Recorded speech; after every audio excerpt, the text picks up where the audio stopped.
Fear stalks the streets of San Francisco.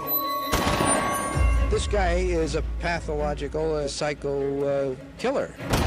As the death toll mounts, the killer sends out coded messages. It's like something from a horror movie. He calls himself the Zodiac, but could cracking the killer code reveal his name? He sets up this one by saying, "My name is." But every new code is more complex than the last. The total number of permutations would be bigger than the number of atoms in the universe. Now, 50 years on, there's been a breakthrough. Kind of chilling. Here were the words of the Zodiac being heard again for the first time in half a century. These are the codes that changed our world. Bizarre markings, random letters, and numbers. Words that make no sense. But cracking them unlocks military secrets, decodes ancient civilizations, and reveals enemies in our midst. Now we uncover how they were decoded, the genius minds that broke them, and the secrets they revealed.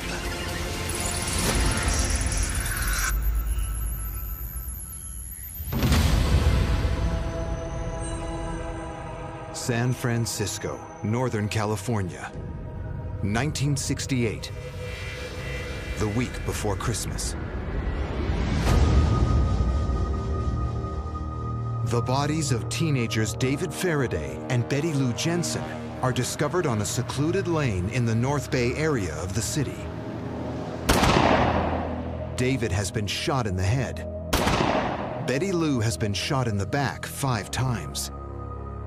The boy was shot right at the side of the car, and the girl apparently tried to run, and she was shot and found 28 feet further on. From the very outset, it was clear to the police that they had a serious problem. The first couple discovered shot multiple times, lying next to their car in the most innocuous of all places, a makeout spot. One of the first assumptions is robbery.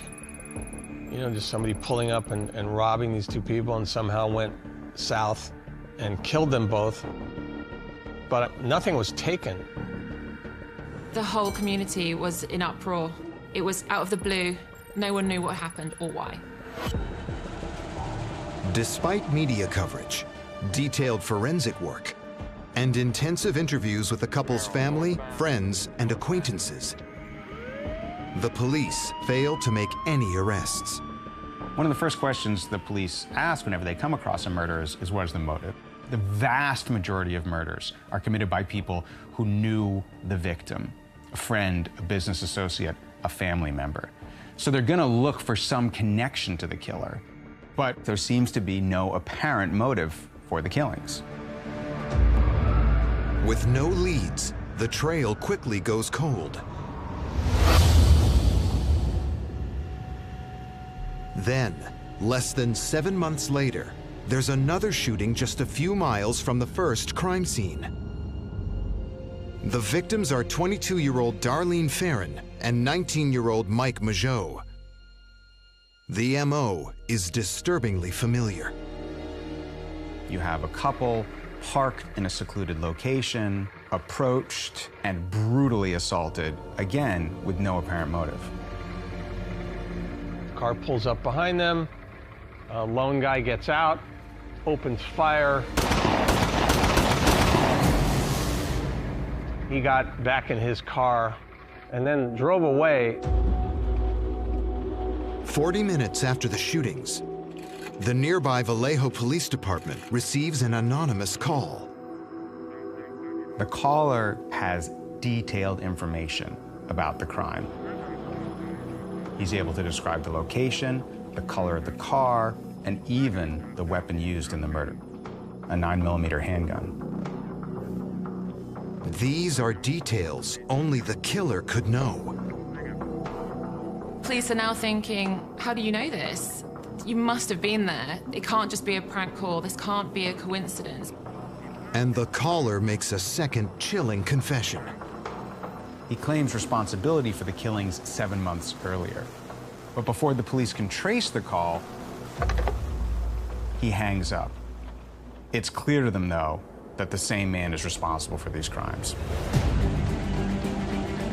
As news of a second double shooting spreads across the North Bay area, local journalist Duffy Jennings senses the panic spreading.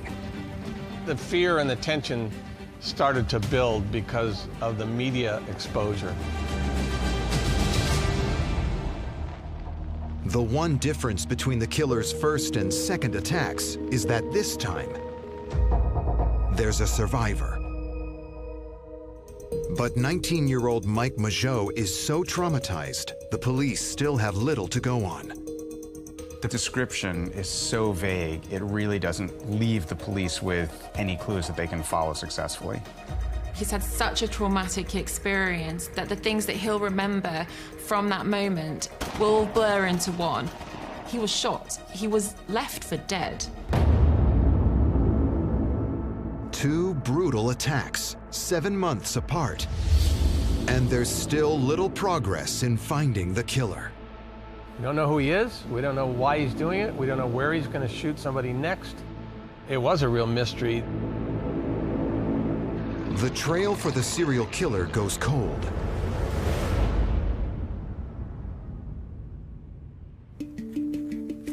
Then, 8 months after the killing spree began, there's an astonishing twist.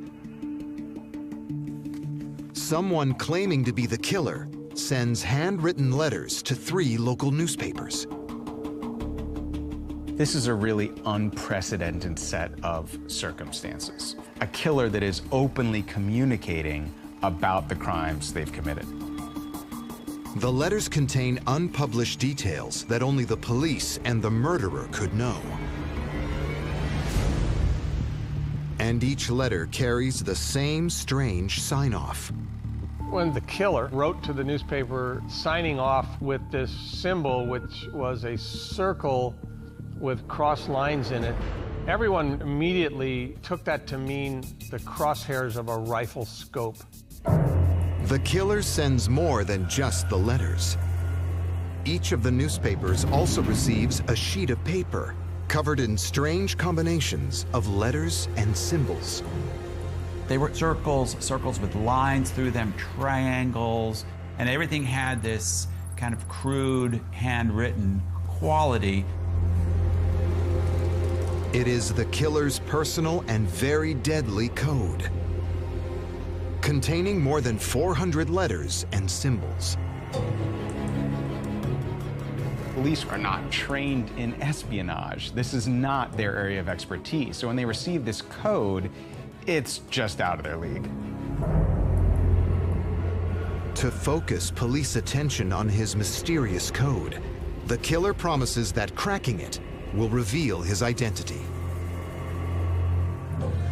Police work is based on a specific methodology, forensics, and looking at the crime scene and speaking with witnesses, and now they're getting this mysterious code directly from the killer themselves. They just don't know what to do with it.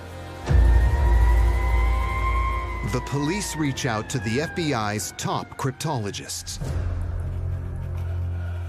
But cracking the strange code isn't the investigators' only problem.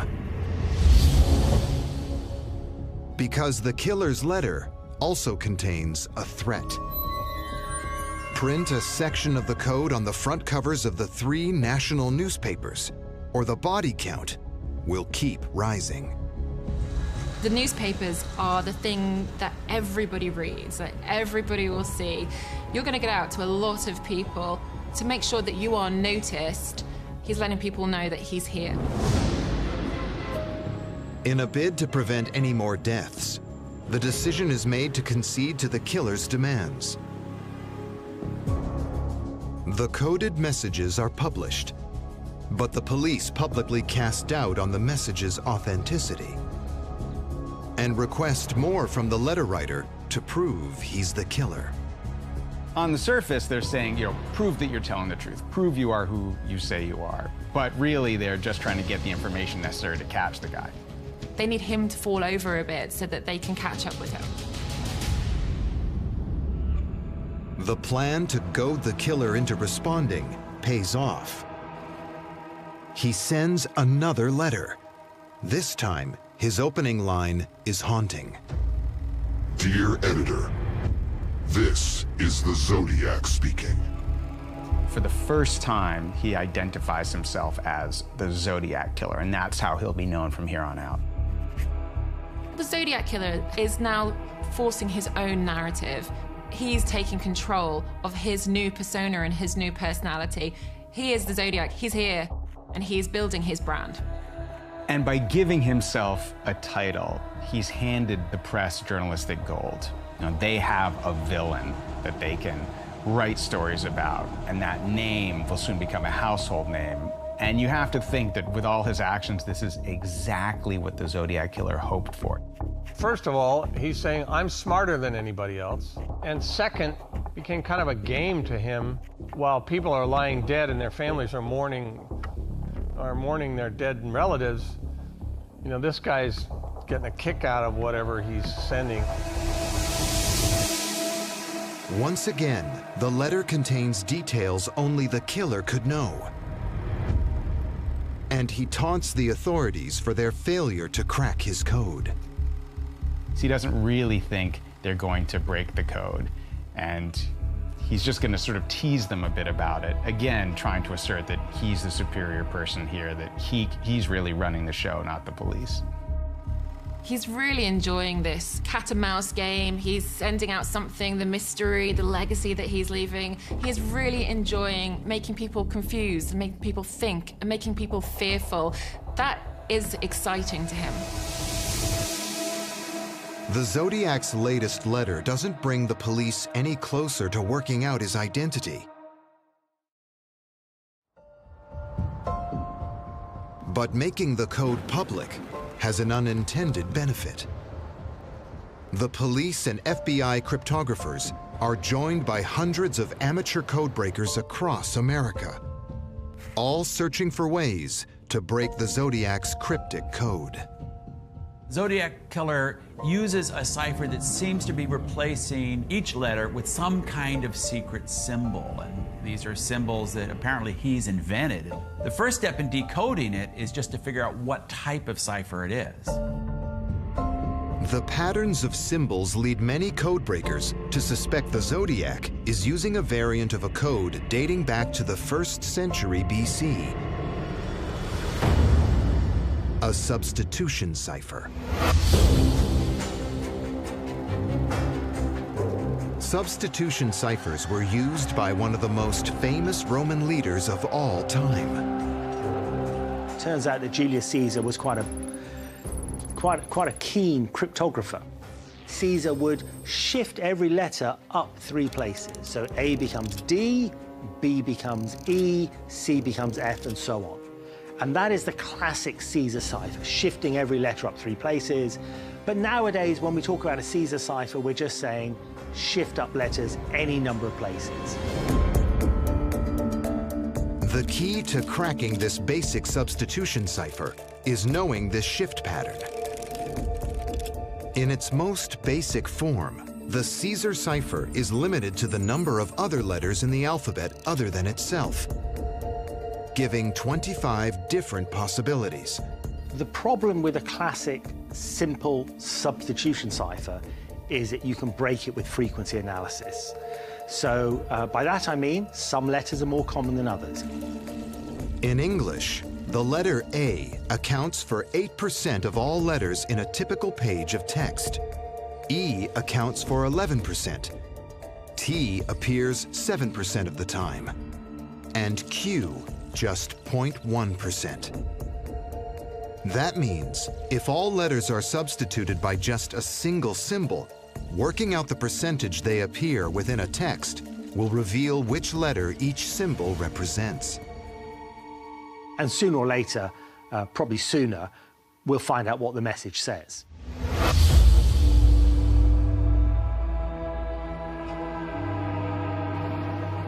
The FBI cryptologists and the amateur codebreakers suspect the Zodiac is using a substitution cipher.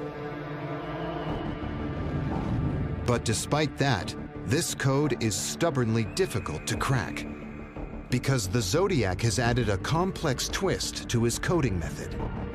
It's immediately clear that this is not a one-to-one substitution of the English alphabet, because in the English alphabet there are only 26 letters. Even if you add in the numbers from 0 to 9, the numerals, it's still not enough. There's something else going on. There are more than twice the number of symbols in the Zodiac's code than there are letters in the alphabet. Cryptologists suspect he's using more than one symbol to represent the same letter. For example, for the A, you might have the number 1, or the letter M, or another symbol. So you have several symbols to choose from. And that means frequency analysis on its own isn't enough to break the Zodiac's code. Because there's nothing that's standing out, because there's no obvious variations in frequencies, it's very hard to then begin to decipher that message.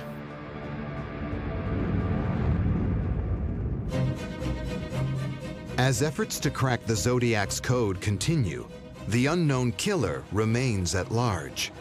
The feeling of terror across San Francisco intensifies.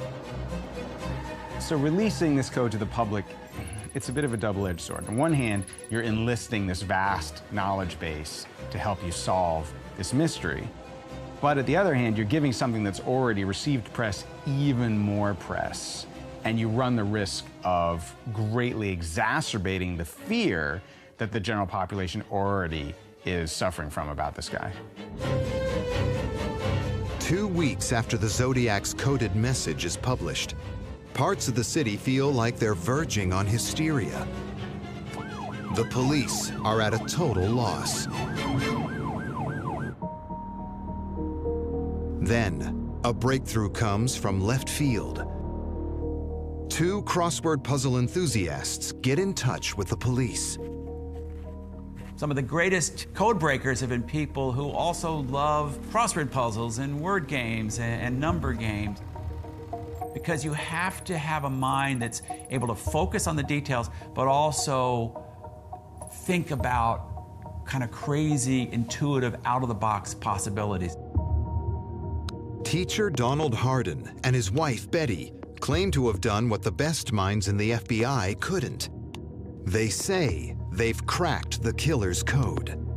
Betty and Donald Hardin became intrigued by the Zodiac puzzle like thousands of other people, and almost as if they were sitting down to solve a Sunday crossword puzzle, they went to work on it. But they worked on it with a really smart plan. They knew they had to find some set of characters they could connect to a real word, something that frequently repeats in the document. This is a classic technique for code breaking. You look for what's called a crib, some combination that keeps popping up. The Hardins have used exactly the same techniques created more than 3 decades earlier by some of the greatest code breakers in history.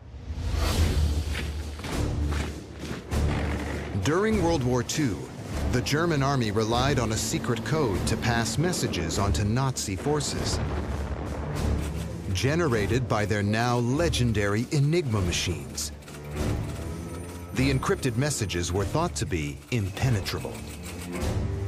The Enigma code is a substitution cipher. You swap one letter for a different letter. But the difference with the Enigma cipher is it's dynamic. The same letter is being encrypted by a different letter differently each time you hit the key. The Enigma machine's dynamic encryptions made British code-breaking efforts almost impossible. There are millions upon millions of different permutations that are going on here, and unless you know the millions upon millions of permutations, you've got no idea what this gobbledygook really means. There's no way of going back to the original message.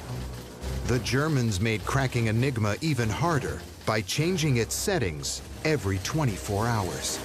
It would have taken an army of analysts decades to crack the code. British code-breaking efforts were only saved by the discovery of a critical design flaw in Enigma. It couldn't code a letter, as itself. If I type the letter A into an Enigma machine, you know, a lamp board lights up with another letter. That letter will never be A. If I type B, B will never light up. C, C will never light up. And it narrows down all the possibilities. It was a critical breakthrough for British codebreakers. They just needed to find a way to exploit their discovery. So they look for things called cribs, which are essentially repeating words. So this might be Heil Hitler, which was used frequently as a sign-off. If we can match one word that you've guessed in the message with a bit of the encrypted message, then you can begin to pin down the settings of the machine. Enigma settings were changed at midnight. So to give them as much time as possible, the British codebreakers hunted for cribs to Enigma's daily codes in one of the most mundane early morning transmissions.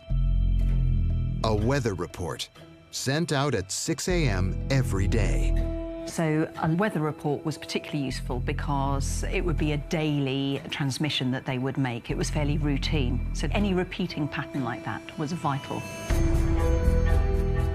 British codebreakers searched the early morning code for strings of characters that could disguise the words for weather report in German. So let's imagine I've intercepted a message from a weather station, and I think it's got the word Wetter in it, W-E-T-T-E-R, the German word for weather. It must be in there somewhere. It's a weather station report. Well, is it at the beginning of the message, W-E-T-T-E-R? Well, no, because the first letter of the encrypted text is a W, and I know no letter can be encrypted as itself. So I shift the Wetter along a little bit until I find the word Wetter encrypted with 6 completely different letters. Now, that doesn't mean that's the right place for Wetter, but it tells me that it's potentially the right place. So if they identified a word that was repeating, such as weather report, that would give them all of those individual letters, which was a massive key to then unlock the rest of the day's coding. It was a huge advantage. Weather report was the first of many cribs that British codebreakers correctly deduced. All these cribs were key to cracking Enigma. It provided British intelligence with some of the German military's most closely guarded secrets. Once you know how these messages work, it's very easy to guess the cribs, and you're cracking them more and more quickly as the war progresses. All of this information was absolutely vital to the Allied war effort. People now looking back say perhaps it shortened the war by even up to 2 years.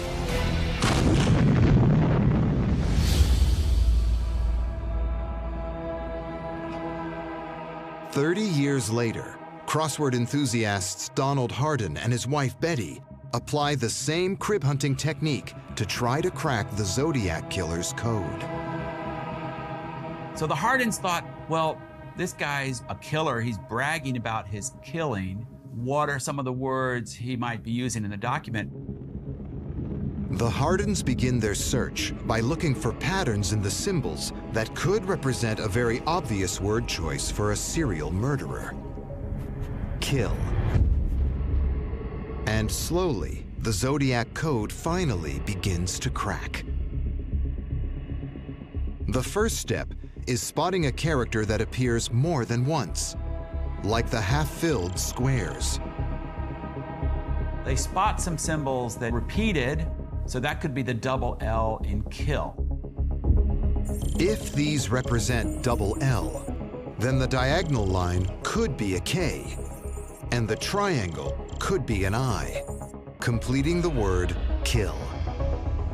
The I is really useful because it's the first letter of the message, and as part of the guesswork of figuring out what this killer is trying to say, it really stands to reason that I would be the first word of the message. The symbol the Hardins believe is the letter I match, and a possible first line begins to emerge. The first line of the Zodiac Killer message was the key for the solution, or how the two broke into the cipher. But the killer has used far more symbols than there are letters in the alphabet. So, the Hardens know each letter has more than one substitution. Just like solving a crossword, they use a mixture of logic and educated guesswork, until every word in the first line is revealed, and eventually, the entire message. A pair of crossword-loving amateurs has succeeded where some of the country's most elite code breakers have failed. The message confirms just how twisted the Zodiac is. The deciphering starts, I like killing people because it's so much fun. It's more fun than killing wild game in the forest because man is the most dangerous animal of all. When the decrypted message was released, it had probably exactly the result the Zodiac Killer wanted. It just horrified people. Someone who was taking this perverse pleasure in not only killing people, but then bragging about it to the public.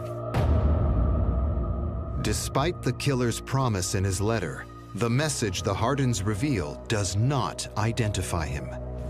The police are back to square one. When they do crack this first code, all they really learn is that the killer is taking great pleasure from his acts and that he's not going to stop anytime soon.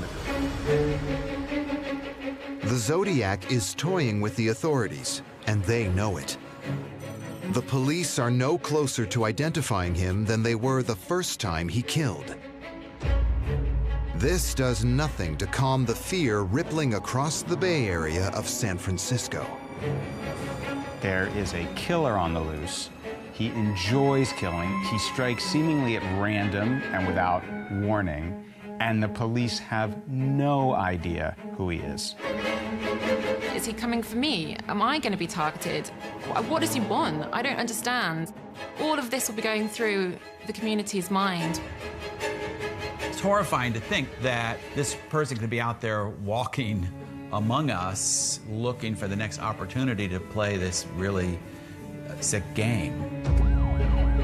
With the police no closer to catching him, the killer is about to ramp up the fear already infecting San Francisco.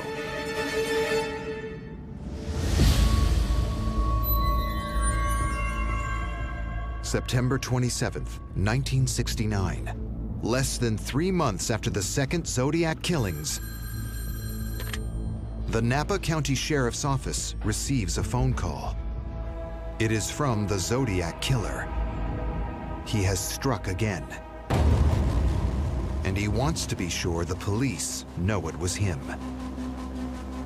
The caller at the time couldn't know that the police had already been tipped off by a local fisherman, so they were on the scene. They were already investigating the crime when this call comes in.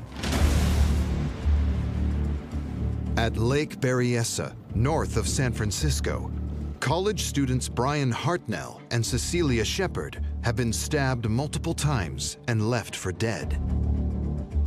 The latest attack carries many of the hallmarks of the Zodiac. And this time, the attacker has left behind a calling card. There is the message left on the side of the victim's door with the dates of the Solano County murders, and ours, along with other items that are on there, have definitely indicated to us that they're one and the same. This is a killer that is going to spend time setting up the scene. He's communicating a message to whoever's going to discover his victims. Police and park rangers combed the scene for clues until late yesterday. It was here the couple was picnicking, and here a man in a mask robbed, tied, and stabbed them, leaving them for dead. The Zodiac has now attacked 6 innocent people, but once again, the killer has slipped up. When the police reach the scene at Lake Berryessa, both victims are still alive. Sergeant Bill White was first on the scene. The guy told us to take the money. He said, I don't want it. Says, all I want to do is kill you people. I have to kill you. Well, he started stabbing the kid in the back. Real nice college kids just stabbed for no reason at all. I never witnessed anything like it before. So Cecilia is able to give some clues as to the appearance of the Zodiac Killer, but her wounds prove fatal and she doesn't survive. So the Zodiac Killer has attacked 6 people, 4 of them have been killed. And still, the police, beyond this vague description, have no idea who they're dealing with. Any hopes for a detailed description of the Zodiac Killer now lie with Brian Hartnell. He has been stabbed 6 times, but miraculously, none of his injuries are life-threatening. For the first time, police have a full description of the attacker. Can you describe for us what your attacker looked like? He was of medium to short height, and he had this black hood on, came clear down to here. Just little slits in the eyes, and where, you know, these clip-on glasses. An artist's impression of the Zodiac, based on Brian Hartnell's description, is released to the public.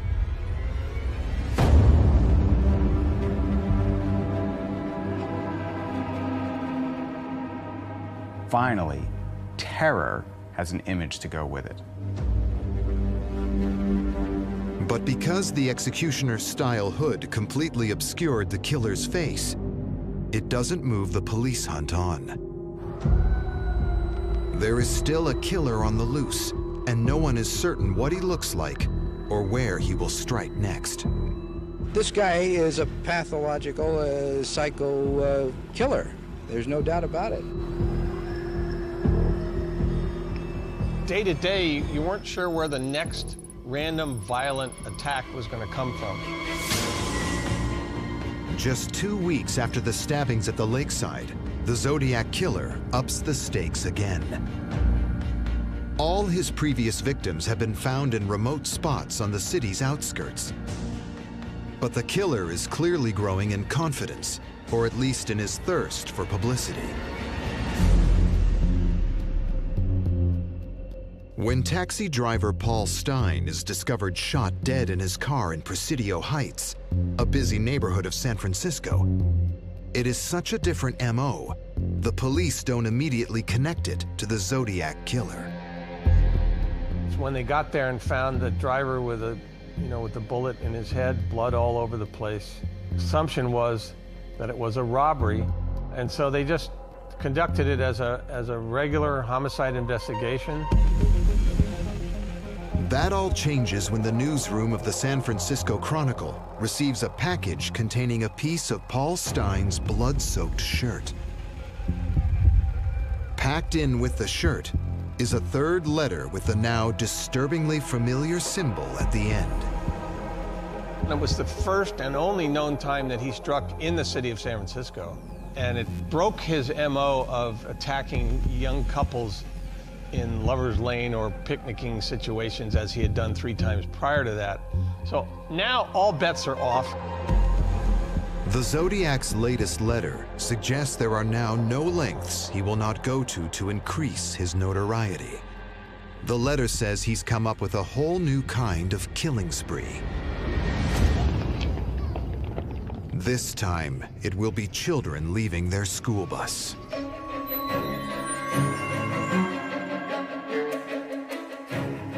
With the letters threatening more killings, threatening to shoot kids coming out of a school bus, now the entire region is gripped in this fear of the unknown potential killer. Police respond extraordinarily. They put out extra patrol cars. They assign police to monitor the school buses. The bus patrol started first in this county Wednesday. Police units from various agencies using marked and unmarked cars follow buses on their runs to and from schools. They're trying to do everything possible to prevent the attack that the Zodiac Killer has threatened. The massive patrols are responses to the Zodiac Killer's threat to stop a bus and shoot children. Local beat cops work up a picture of a man seen near the Stein killing. Could this be the face of the Zodiac Killer? If it is, it still produces no leads. For 10 months, the Zodiac Killer has terrorized the San Francisco area. He has brutally slain 5 people and seriously wounded 2 more. Although the killings and threats have continued, one thing has stopped. Since his first elaborate Caesar cipher, cracked by 2 crossword buffs, there have been no further codes. But 3 weeks after the murder of taxi driver Paul Stein, a new code is delivered to the San Francisco Chronicle. And this one is far more complex than the Zodiac's first attempt. The killer realized that his first message was broken pretty soon, so he added another step of complexity to the second one. He probably still wanted it to be solved, but he wanted to make it harder. The Zodiac's new cipher contains 63 different symbols, 9 more than his first, and the message is 80 characters shorter. These 2 changes make cracking this code a monumental challenge. The shorter the message, the fewer words are going to be repeated, the fewer opportunities you have to check what might be a common substitution. So it's clear at this point that whoever is conducting these killings is an intelligent individual, that he has some type of plan in mind, and now he's raised the complexity of things with this new code. You get the sense that he was taking this perverse pleasure in this game. Amateur and professional cryptologists work around the clock to try to crack the Zodiac's latest message. Over the next 5 months, the killer sends a further 2 letters to the newspapers, mocking the police further for their failure to catch him or crack his latest code. It's almost as if he got more of a kick out of hiding in plain sight, if you will, almost than the actual murders themselves.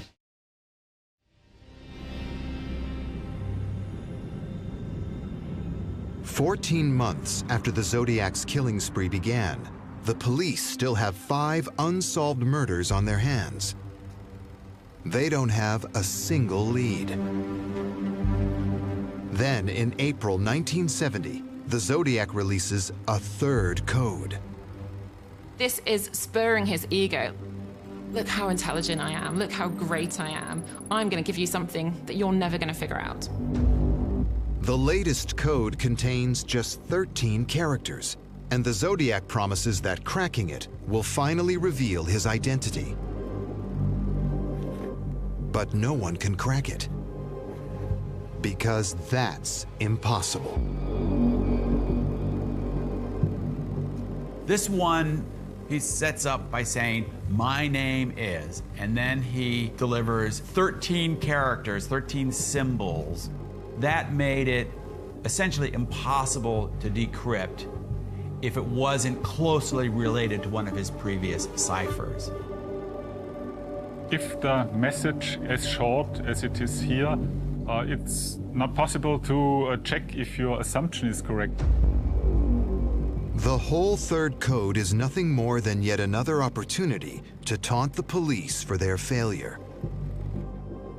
Hundreds of people sat down to try to break it and came up with plausible sounding explanations, but pretty much any 13-letter word might be plausible. There was no way to prove or disprove even the likelihood that one explanation was better than another.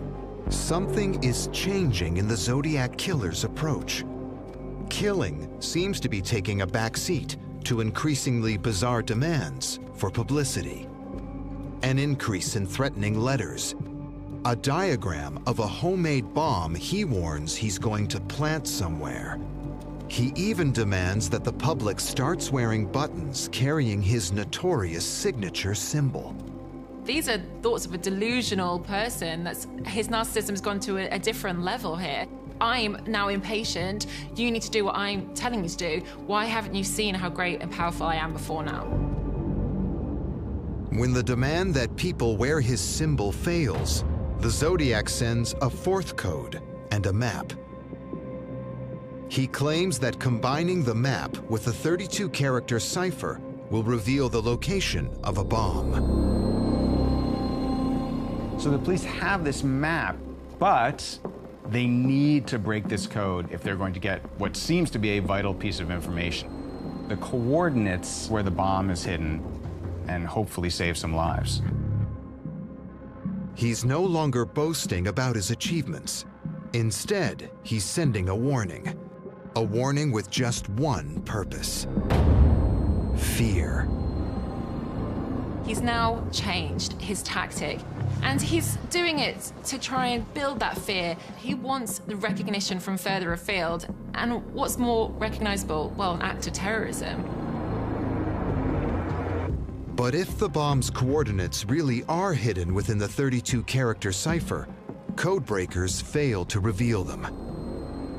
No explosion is ever reported. It is the last code the Zodiac ever sends. The letters, however, do keep coming. Between 1970 and 1974, up to 10 more are sent to the police and press. And each time, the tally of victims the Zodiac claims to have killed increases. As far as we know, Paul Stine is the last victim, but another letter is received in which the Zodiac claims to be responsible for 37 other deaths. It's an extraordinary claim, very hard to back up. In 1974, the taunting letters suddenly stop. The Zodiac Killer disappears without a trace, leaving just one last mystery. Who was the Zodiac Killer? The police never closed the case. For decades, the last 3 codes that could reveal the Zodiac's true identity remain uncracked.